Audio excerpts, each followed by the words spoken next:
acho que o espaço para uma absolvição é pequeno, né? E também a outra dúvida ali em relação ao Mauro Cid, né? A saber como os ministros vão se posicionar sobre os benefícios que ele pode ter ali na pena por causa de ter sido um colaborador premiado. E aqui é uma questão muito... Eu lembro, obviamente, esse debate sobre colaboração premiada se arrasta, né, desde Lava Jato. É um benefício que sempre esteve, de alguma forma, no nosso ordenamento jurídico, mas a partir de 2013, com a Lei 2.850 de combate à organização criminosa, aí ele foi mais explorado e delimitado como se daria.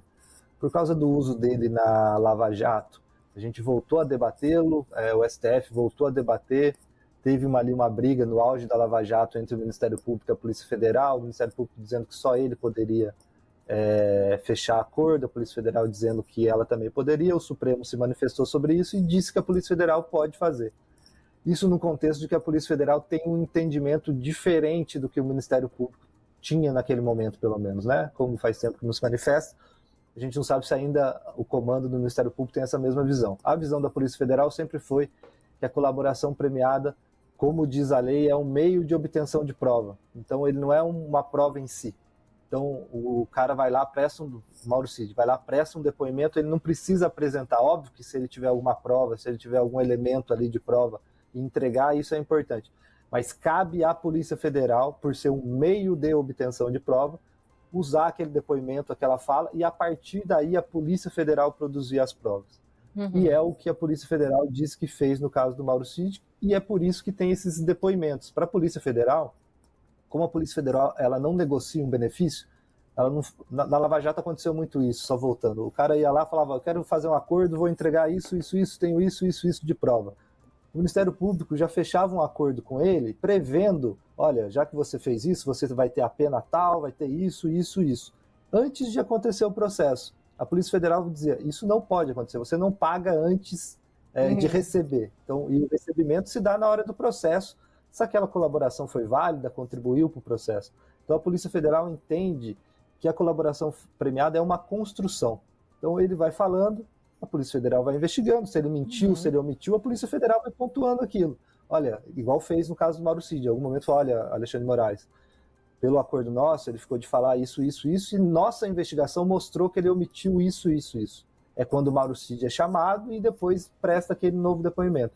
Então a Polícia Federal, muita gente vê nisso um recuo, uma mudança de acordo. Para a Polícia Federal isso é um processo da colaboração premiada, que vai ser beneficiado, o cara vai ser beneficiado ou não, lá na frente, durante o processo judicial, na hora da sentença, que daí os juízes vão decidir, olha, de acordo com o que você colaborou, você merece isso, ou você merece aquilo.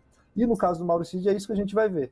A polícia, o que ele esperava desse acordo é que ele não teria uma pena acima de 2 anos. Isso porque, com a pena abaixo de 2 anos, ele não perderia patente, não teria o julgamento militar ali, né? A Procuradoria-Geral veio no sentido contrário e falou, olha, você não foi tão bem assim, você não ajudou muito, então a pena que eu quero não é essa mínima. Então a gente vai entender agora como os juízes, os ministros vão tratar isso. Mas isso dentro de um contexto de um debate teórico sobre como é a delação premiada, e a gente viu ao longo da questão do Mauro Cid isso. Ele deu 8 depoimentos, né? Para a Polícia Federal, isso é normal, porque não é ele que está produzindo as provas, é a Polícia Federal que está produzindo as provas.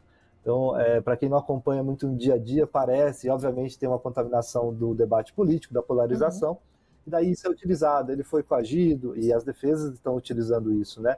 Foi coagido naquela audiência com o ministro Alexandre de Moraes, isso vai ser debatido, isso vai ser analisado, e é importante que isso aconteça, né? Mas a própria defesa diz que não, ele não foi coagido, ele fez porque ele quis.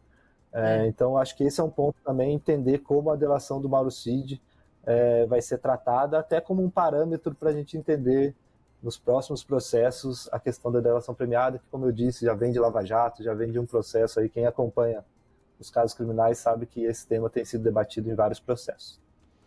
É isso, falando em debate e dos ministros, da PGR, do ministro Alexandre de Moraes. Vamos conversar agora, sim, com quem esteve perto de todas essas pessoas, inclusive dos réus, ao longo de todo esse processo. No julgamento, o Pablo Giovanni, que está aqui no estúdio comigo, eu achei que ele... Sua empresa